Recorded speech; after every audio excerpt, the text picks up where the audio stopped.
Hey guys, welcome back to another episode of the Music Den. I'm your host, Armando Venditti. Hoping you guys are having a good day and above all else that you're indeed looking after yourselves and one another. Ladies and gentlemen, before I get into the topic of another fantastic show, I would like to welcome back to the channel Bill Schuster, otherwise known as Bluebeard. How's it going, Bill? Doing great, Armando. Glad to be here as always. Glad that you're here.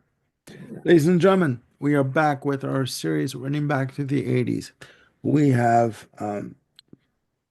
picked 7 songs, 5 top hits, and two honorable mentions. I can never say honorable. Two honorable mentions for the years 1980 to 1989. And we're having fun doing this, damn it.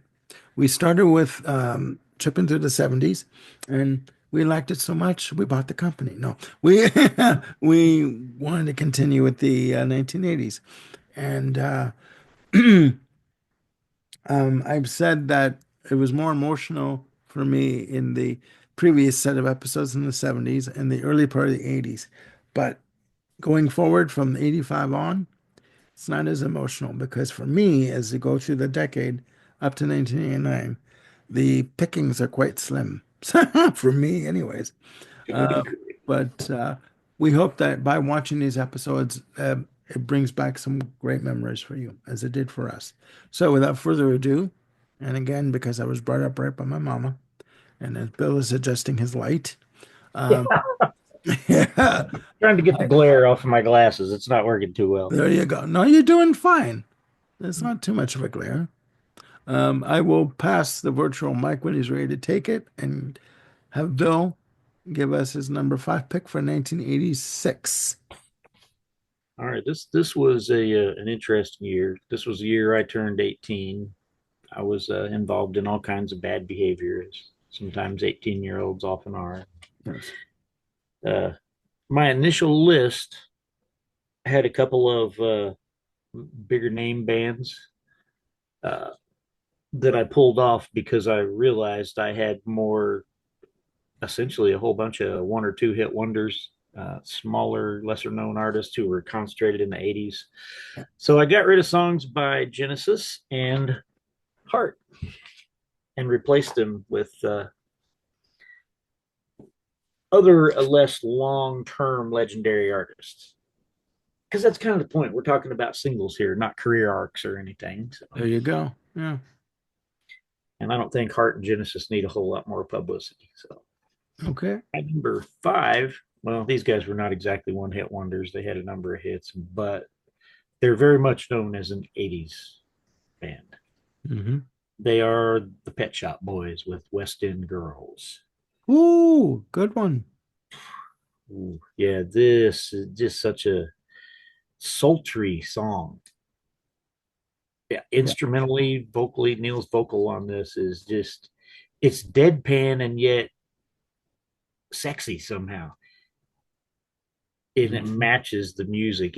This is like that perfect moment in 80s synth pop where the sounds were just right. It was before everything kind of went off the rails later in the 80s and they started all recycling the same crappy sounds that just sounded hollow. Yeah. But this was very creative sounding, almost spooky, almost like film noir sounding in this song. Hmm. And of course, for most of us, and this is the first song we heard from Pet Shop Boys, and it remains, I think, my favorite. It left a strong impression. So, yeah, my number five is Pet Shop Boys, West End Girls. Good choice. Good choice. Good choice. That album would also have opportunities. Let's make lots of money. Um, mm, mm. Love me some good Pet Shop Boys. Um, my number 5, and again, because these songs are at the bottom of the list, does not make them any less or inferior. You just have to put these lists in some order. Simple Minds with Alive and Kicking. Just this, I mean, I've heard of Simple Minds, and they had the big hit with Don't You Forget About Me from the Breakfast Club soundtrack, but to me, this was their first single after the success of "Don't You Forget About Me" and featuring Robin Clark, wife of Carlos Alomar, on backing vocals and co-lead vocals, who would also work with David Bowie in the 70s. Uh, just a beautifully crafted pop rock track, more pop, but heavy drums, just an uplifting message in terms of never giving up, just having the spirit of just not laying down and taking whatever is given to you, just pushing forward, and beautiful melody on this, and again, heavy drums, very melodic, uh, and a message of never giving up. Very beautifully done, beautifully produced. Again, yeah, Simple Minds, 11 Kicking, my number five. Yeah, I think Jim Kerr and the boys would probably agree with you that they'd probably prefer this over "Don't You Forget About Me." Also, it seems they were never fans of that particular song. Yeah, and the curse of having a hit song that you're not really a fan of is you're usually remembered for that one hit song. So, yeah. Uh, your next one, All number right. four. Number four. Now, this band, to my knowledge, definitely is a one-hit wonder, at least as far as I ever heard on the radio. It's Level 42 with "Something About You." Ooh, Boom, boom, boom, boom, boom, boom. Oh, man, yeah, this. I have to say this about the songs on my list. Frankly, I could have thrown them all in a hat and they could have come out in any order. There is no real definitive number one or number five or number seven here. A lot of these songs, in certain ways, kind of blend together as part of this whole era and this whole vibe. yeah. So, No, I know. yeah, you could just consider this one hellaciously cool playlist Hmm. representing 1986. But Oh, yeah. yeah, Level 42.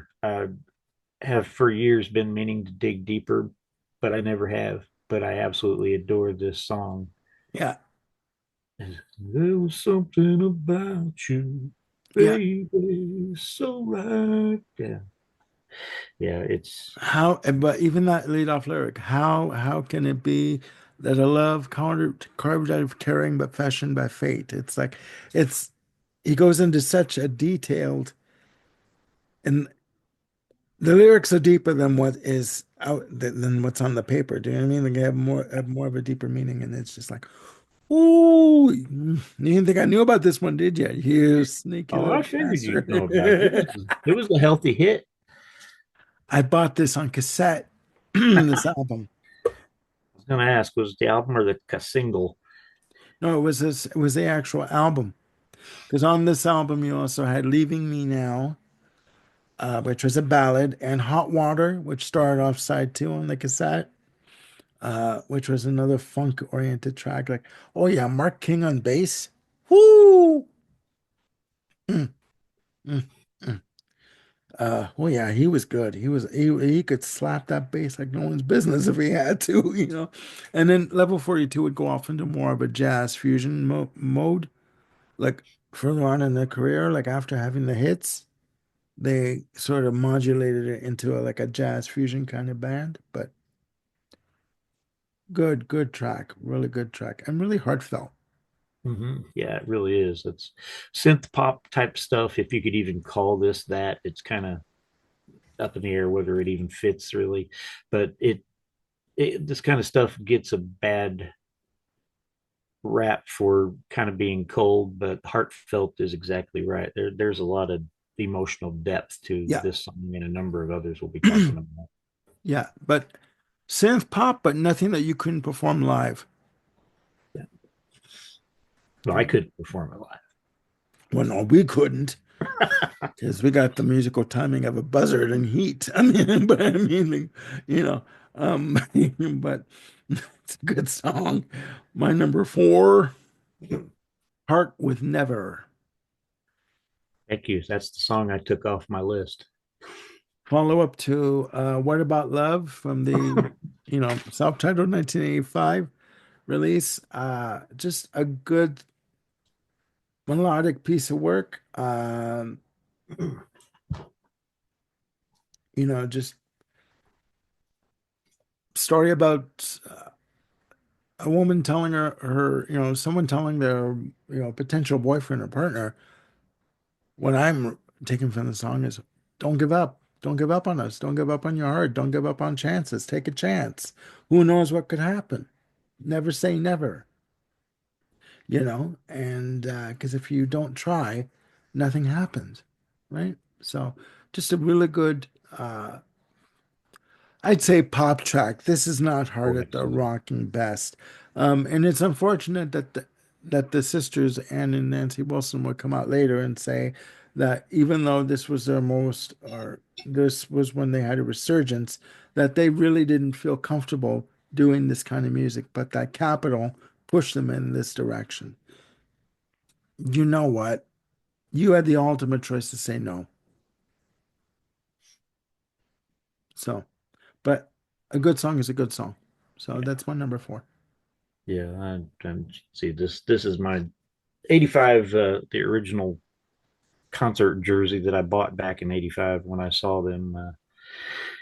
And I was equally happy to hear Never, which was actually rising up the charts at the time when I saw them.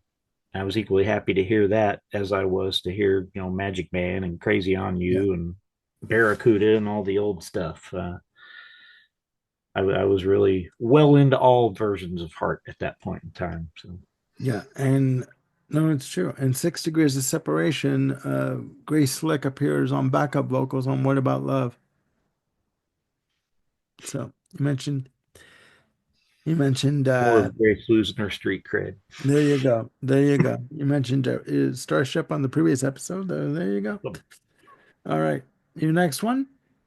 Oh, my next one is the Salvation Army band played. Yeah. Oh, Oh, yeah. okay. Life in a Northern Town by Dream Academy. Oh my God. Yeah, yeah, yeah, yeah. Oh, yeah. This is like a psychedelic flashback. It's the '80s, reminiscing about the sounds of the '60s, essentially. Yeah, 69. Yeah. That clarinet. Mm. Ah, And it's very ethereal. Yeah, yeah. very much. Oh my It God. it Yeah. kind of inhabits that same territory that Prince, among others, was digging into in this era. Yeah.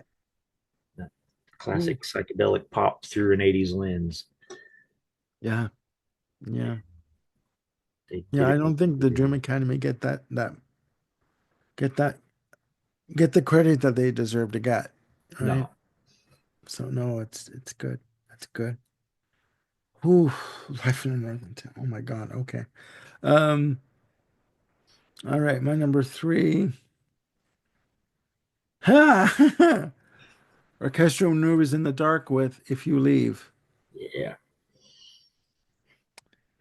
Oh my God. Just from the Pretty in Pink soundtrack, just a beautifully crafted pop song. With live drumming, I should say, and fantastic sax on the breakdown. But it's basically, obviously, it's a relationship song. And a major hit for the band. Uh, and a good slice of pop confection. So that's my number three. excellent. Yeah, this is one of those songs that absolutely conjures up 1986. I mean, it's like an Yeah. instant time machine in a Yeah. very good way. Oh, yeah. Yeah. Yeah. It's, And the big it hair is is, still intact. Oh, yeah. yes. She's getting bigger and bigger. Okay. Um, And it also conjures up my peer group, a member of my peer group, Molly Ringwald, who still looking good, Molly. I'm just saying, I'll just throw that out there. you better hope Stacy ain't watching. She Okay. knows. Okay, okay, no secrets. Okay, Yeah, good, it's good. a great song though. Yeah, good pick. Number two, okay, I this guy is definitely not a one hit wonder either. He had a bunch of hits, but they were pretty well all concentrated in the mid to late '80s. So he's very much identified with the decade, and he had the big hair. It's Howard Jones with "No One Is to Blame." Ooh, okay, Phil Collins on backup vocals and drums. Yeah, this another one of those. This guy's known as a synth pop artist, basically. I Yeah, mean, him and his keyboards, but yeah, this really is an emotional, heartfelt song. The vocal. Uh, at the time, I couldn't quite make out what he was saying. Just hearing it on the radio, I always thought it was a like a Mr. Jones, Bob Dylan kind of thing. But I thought he was saying, "No one, no one, no one, Mr. Blank." oh God, okay, Yeah, one of those misheard. There's just the okay, mondegreen, the yeah, I misheard got lyric. it. Yeah, but no, it's no one is to blame. But Yeah, yeah, it's much more straightforward than most of his other hits. Usually, his hits were really yeah, poppy, bouncy, upbeat, with lots of synths all over the place. But this is just pretty much a straight up mellow love song, yeah, and quite well done. Very sincere. yeah, And yeah, lyrically, it's kind of sad though. It's yeah. really dig into it. But yeah, well done, Howard Jones. Oh, very well done. No, it's true. It's true. I mean, I remember him when he came out with New Song, his very first single from the first Yeah, album. that and What Is Love was Yeah, the other big single from that. Yeah. yeah, yeah. No, it's a good song. Good pick. My number two pick. It's gonna piss off some people, but fuck it. Van Halen with "Why Can't This Be Love?" Um, Mach 2 of Van Halen with Sammy Hagar on lead vocals, and I just love this song. I think it's popping. I think it's rocking. I think it's hooky. And I've always said that Sammy Hagar is has more of a melodic touch than David Lee Roth. And I will die saying that because it's fucking true. And I just love this the synths used on this, the intro, that comes in. It slowly builds and builds and builds, and it goes down and it goes right into. I'm like, oh, okay, this is fucking great. And then Hagar comes in with his delivery. I think it's just amazing. I think, and he can soar with his vocals. He can soar like no one's business. And I know that smirk on Bill's face because he wants to grab me by the throat and choke me right now. Nah. Come and get me, Bill. Come and get me. I don't give a shit. I love this song, and I think that this proved that without David Lee Roth, they could continue. So yeah, number two, Van Halen with "Why Can't This Be Love?" From 51. Um, I'm not gonna come through the screen and choke you. I'm not a hater. I like the original Van Halen band, and I like Van Hagar. I think if I had to pick, I would go for the original. But I like a lot of the Van Hagar stuff. Now, me personally, if they were available, because a reminder for folks who may not have been watching the whole series here, we're looking to get our songs from the top 100 Billboard singles of a given year. That's So right. if it didn't make that top 100 list, it's not eligible. That's right. So, but if they had been eligible, Dreams or Love Walks In would have probably made my list. Okay. I think those are absolutely great. Yeah. Why can't this be love? I like Don't Love. It's a good song, but I think they did better with Sammy. But Okay. yeah, I do not have a dog in the Dave versus Sammy fight. They each have pros and cons. They each Okay. bring something different to the table, and that's a whole separate episode, Oh frankly. yeah. Oh yeah. Oh yeah. And I Yeah. mean, that's one we can work on. Who knows? I mean, okay. All right. Your next one, your number one? Number one, yeah, as I said, these they're almost all interchangeable. They're all great songs, but this one just edged out on the top. It features a guy named Richard Page who's here, there, and everywhere, been in various sessions Bass player. and well, I don't know. Hey, soul sister, ain't that Mister on the Playing on stereo? the radio, yeah, playing in the Yeah, stereo. I knew it. yeah, it's Mister with broken wings. That bass line is killer. Yeah, it Doom, just doom, doom, doom. again, it's this is another one that it has that film noir effect for me. Yeah, yeah, It's like, what if there was this, black and white detective flick set in the 40s, but with an 80s soundtrack. And this is yeah, it. yeah. Yeah. No, true. It's just that, Doom, doom, yeah, that doom. opening is just so haunting. Yeah. Yeah, And Richard's vocal is great, of course. I ain't And gonna sing it because I can't grab myself.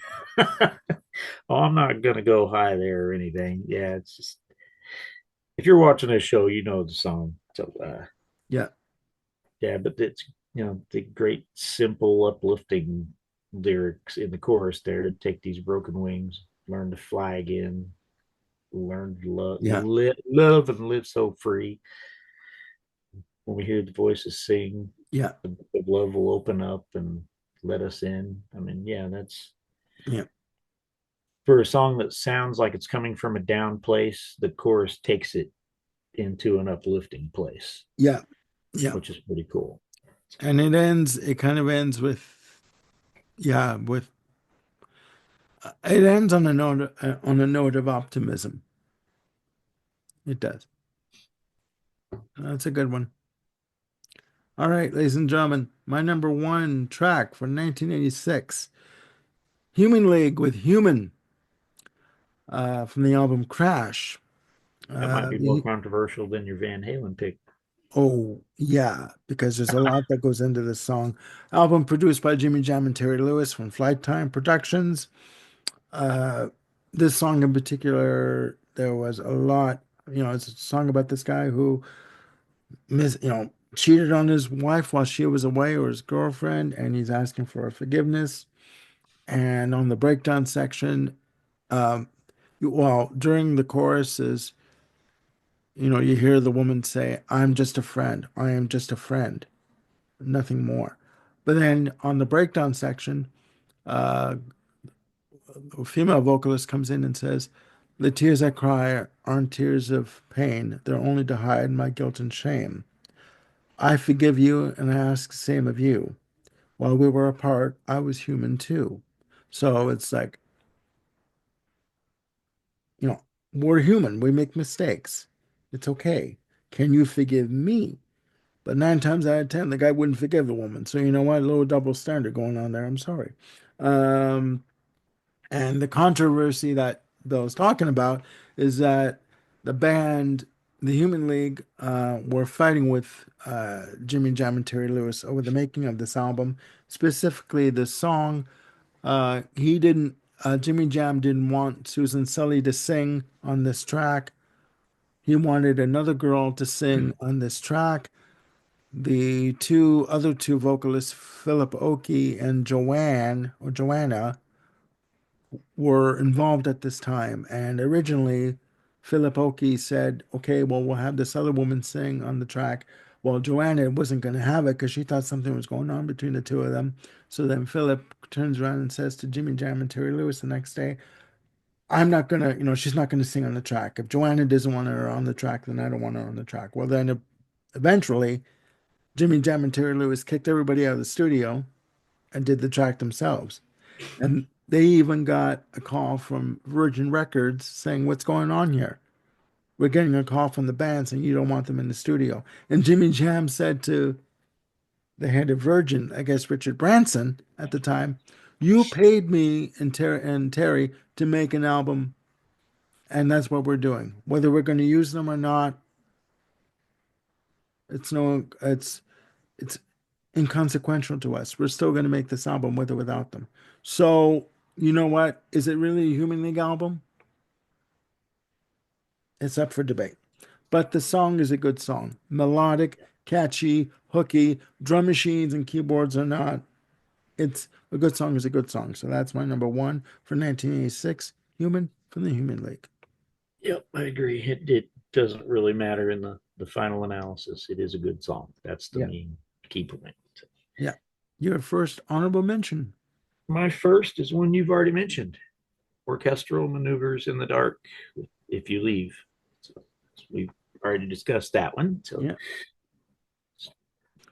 All right. My first honorable mention is Steve Winwood with Higher Love from Back in the High Life, featuring Shaka Khan. Shaka Khan. Um, from I'm Every Woman and I Feel for You. But tell me something good. tell me something good. Oh, tell me that you love me. Yeah. Oh, Sidetracked. love me some Rufus. Okay. Now, this song to me is more organic. It's more live in the studio. Just a really good, uplifting, feel good track. And it's got a good counterpoint in terms of the overdub vocals that she does with that Shaka does. But I just think it's a great melodic piece of work.